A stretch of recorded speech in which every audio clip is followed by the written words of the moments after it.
I'd say it's it's a career that in terms of how lucrative it is quite in line, especially for the software engineering side of it, with most software engineering jobs. And of course, the more senior you become, the better it becomes relative to seniority. So as a junior, it's average, but then it starts getting better and better as you become a lead or a senior or a lead or a principal. So it gets much better. The games programmers are usually paid better than artists and designers, but that also changes quite dramatically with seniority, in the sense that in general, software engineers are paid best.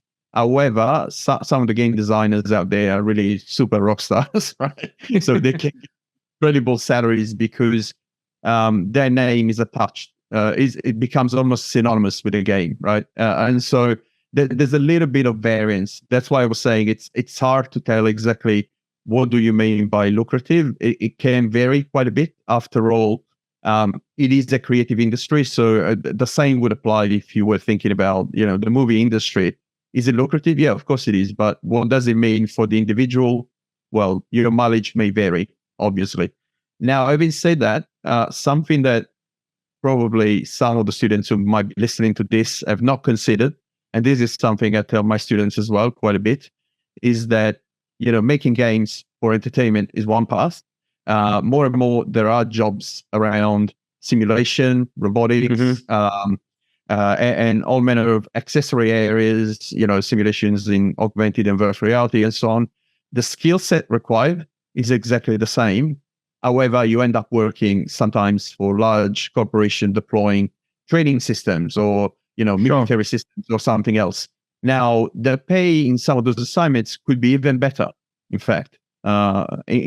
Very often it is, especially if, say, you're paid by defense or, some very large corporate clients.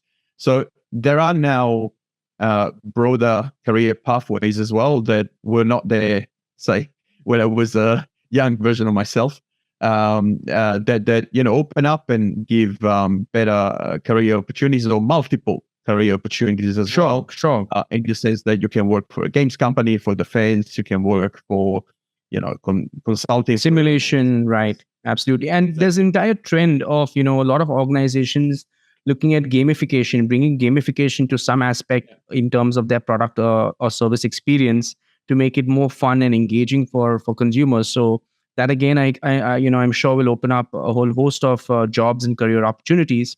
And the right way to go about it is to, I feel, choose what you really like doing, and if you do it really well, then a good salary will follow. So you should not choose a line based on how much the starting salary is. Rather, you should choose a line or an area within that spectrum which resonates with you, and then you can do well because that's what you'll enjoy doing. You'll do it well, and of course, people will then recognize you for your work and pay you well.